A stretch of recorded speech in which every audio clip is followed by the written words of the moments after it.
Hello friends, hello મિત્ર, hello guys. હવે અમારા નવા એક વિડીયોમાં અમે તમારી સામે હાજર છે.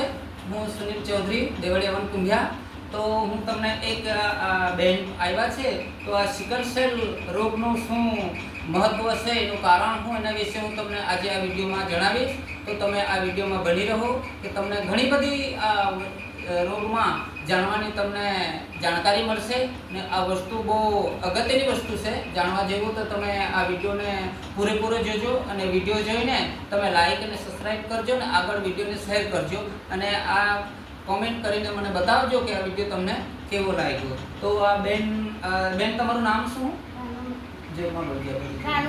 ભાનુબેન. કયું ગામ? બામણા મારદુર. તો આપણે અહીંયા આવેલા કેટલો ટાઈમ થયો? વર્ષ થઈ જાય, બરાબર. તો તમે હમણાં દવા લેવા આવ્યા છો ને? બરાબર. જો તમે શાના માટે દવા લેવા આવ્યા છો? સિકલ સેલ હતું તમને, બરાબર. કે કેટલા ટકા સિકલ સેલ હતું? 100%. તો આ વિડીયો બાજુ તમે એટલું જાણકારી કરજો કે કોઈ દુખિયારા, કોઈ આજુબાજુ ગામડાઓની અંદર કોઈ આવા રોગથી પીડાતો હોય, નાના હમણાં તો છોકરાઓને પણ આ સિકલ સેલનો પ્રોબ્લેમ થતો છે, કેમ કે આ ખાણીપીણીમાં બધું ગડબડી થાય ને, તો એના લીધે આ બધા રોગો થાય છે, બરાબર. તો તમે 100% સિકલ સેલ હતું ત્યારે કામકાજ, કઈ મજૂરી એવું તેવું કઈ થતું હતું ખરું? નહીં થાય ને. આમાં તો બહુ મોટો આ પ્રશ્ન છે સિકલ સેલનો, તો બરોબર ને. તો જિંદગી જ બરબાદ થઈ જાય એવું ખરું કે નહીં?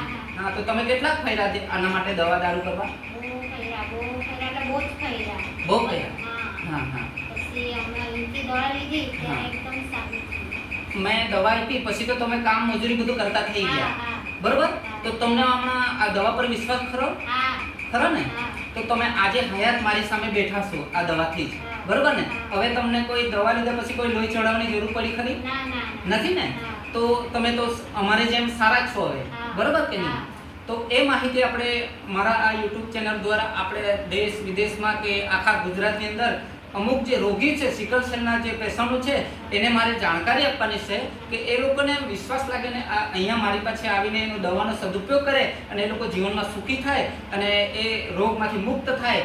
તો એના માટે આપણે આ પ્રયાસ કરી રહ્યા છે ને આપણે આ વિડીયોમાં એ લોકોને આ બધાને પેશન્ટ કે લોકોને આપણે જાણકારી આપવાની છે, બરોબર કે નહીં? તો હવે આ તમે આ દવા આટલી જ પીવાની હોય છે. આ દવા જોઈ લેજો. આપણે અહીંયા બતાવજો, આવી પ્રકારની અમે આ દવા બનાવતા છે, આ બોટલમાં ભરીએ છીએ. આ દવા પણ બેન આવ્યા છે આજે, ભાનુબેન કરીને આ દવા લેવા આવ્યા છે.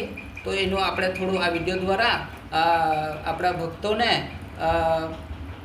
ભાઈ બહેનોને આપણે જાણકારી આપવાની છે. તો અહીં 24 કલાક હું દવા આપું છું અહીંયા, તો એનું આપણે જાણકારી આપણે આપવાની છે. તો ભાનુબેન આ દવા પી લો. હવે તો તમે સારા છો, વાંધો નહીં, પી લો. આપણે આ વિડીયોમાં એ જ આપવાનું છે. તો ભાનુબેનને એવું કહેવું છે કે ભાવનામાળ દૂરથી બેન આવ્યા છે. જ્યારે 2-2.5 વર્ષ પહેલાં અહીંયા આવ્યા હતા, દવા લઈ ગયા અને પછી મજૂરી પણ કરતા થઈ ગયા, આપણા જેવા જ એને અત્યાર સુધી કોઈ લોહી ચડાવવાની જરૂર પડી નથી. આજે હયાત તમારી સામે બેઠા છે આ બેન. એ બેનને તમે શરીર જોઈ લો કેટલું સરસ છે. આવેલા ત્યારે એકદમ વ્હાઈટ દેખાતા હતા ને એકદમ કમજોર થયેલા. બીજા સુમનભાઈ કરીને હતા, એ લોકો કઈ લઈને આવેલા તમને, બરોબર કે નહીં?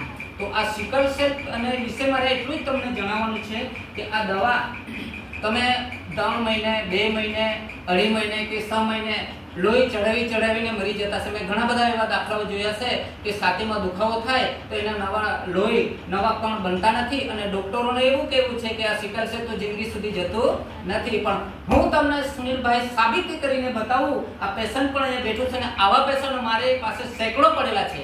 મેં સિકલ સેલના આવા જ કેટલા પેશન્ટને સારા કરીને બતાવી દીધા છે અને હજુ પણ આવતા વિડીયોમાં તમને બતાવીશ. જેમ મારા આ પેશન્ટ આવશે તો તમને સાબિત કરીને બતાવીશ કે સિકલ સેલ કેમ નહીં મટે. એમાં આપણી ભૂલ છે થોડી, અને ખાણીપીણીમાં ભૂલ છે, અને તમારે સમજવામાં ભૂલ છે, અને એને ખાણીપીણીના વ્યવહાર નિયમ તમે જાળવો તો આ દવા જરૂરથી તમને કામ કરશે. તો ચાલો ગાઈસ, ને આજે હું તમને સિકલ સેલ વિશે, એ સિકલ સેલ કોને કહેવાય? આ હૃદયનો જ રોગ છે સિકલ સેલ. અને એમાં શું છે, સિકલ સેલનો રોગ એટલે નવું લોહી આ હૃદય કરી નથી શકતું. એને નવું કણ બનતા નથી, એને ફિલ્ટર કરી નથી શકતા. એ ડેમેજ હોવાને કારણે એની ગતિ ધીમી પડી જાય એટલે માણસની અંદર કમજોર આવવા લાગે અને ધીરે ધીરે રક્તકણ નહીં બને એટલે લોહી શુદ્ધ થતું નથી અને લોહી બનાવી શકતા નથી. એટલે એને આપણે સિકલ સેલ કહીએ કે આ કઈ માણસને મરે ત્યાં સુધી એની દવા લેવાની કે લોહી ચડાવવાનું ને આ વસ્તુ સાચું થાય.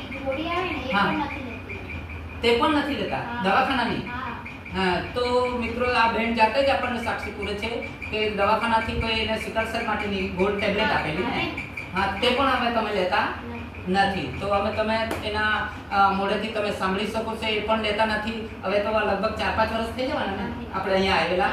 તો આજે તો તમે કેટલા સરસ છો. તમે આવેલા ત્યારે તો કેવી પરિસ્થિતિમાં હતા ને આજે તમે હયાત મારી સામે બેઠા છો, બરોબર કે નહીં? એમ કોઈને એવું નહીં લાગે કે સુનિલભાઈ કંઈક એમ જ બોલતા છે, પણ આજે તો હયાત આ બેન ભાનુબેન બામણા માળ દૂર અહીંથી આવ્યા છે ને આ દવા જ લેવા આવ્યા છે. આ તો હમણાં નહીં આવતા હતા પણ અમુક સમય કોઈક વાર યાદ આવે તો બેન આવતા છે, બરોબર કે નહીં?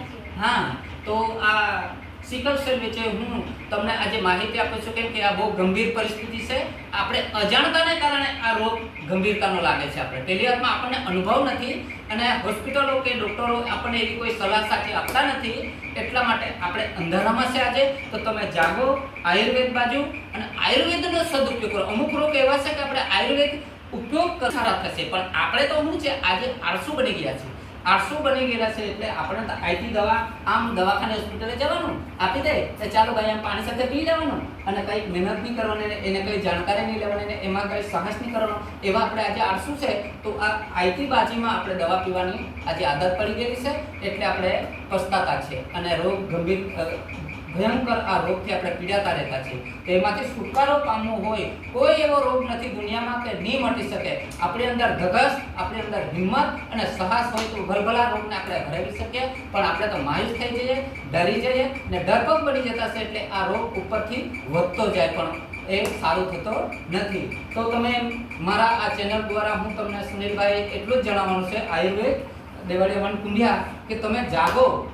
આપણી અંદર એનર્જી, પાવર સ્ટ્રોંગ, એની અંદર ક્ષમતા, સાહસ એ જ હિંમત તમે જો રાખશો તો તમે ભલભલાના રોગને તમે હરાવી શકશો. તો તમે જાગો અને આગળ વધો અને આયુર્વેદ તરફ વધો અને પછી એનો સદુપયોગ કરતા શીખો અને પોતે પરમાત્મા પાસે તમે વિશ્વાસ રાખો એના ઉપર અને આગળ વધો. તો તમે આ દવા જડીબુટ્ટી વસ્તુ છે એ તમને કામ લાગશે. તો મારા એ યુટ્યુબ ચેનલમાં આપ સૌનું સ્વાગત. આપ બધાએ સાંભળ્યા, જોયું ને જેટલું થાય એટલું આ મારા ચેનલને તમે સબસ્ક્રાઇબ કરો, લાઈક કરો અને કમેન્ટમાં લખીને બતાવજો કે આ વિડીયો મારો તમને કેવો લાગ્યો અને આપણા જન સુધી આ મારો વિડીયો પહોંચે અને તમે જરૂરથી આ મારા દેવાળિયાવાળા ગામમાં પધારો, મારી મુલાકાત લો અને આ દવાનું શું એ હું તમને બધો જ પરિચય આપવા હું અહીંયા 24 કલાક હાજર બેઠો છું. તો ગાઈસ મેં હવે વિદાય લઉં છું. આ વિડીયોને અહીં સમાપ્ત કરું છું. તો તમે બધા મજામાં છો, મજામાં રહેશો એવી હું આશા રાખું છું.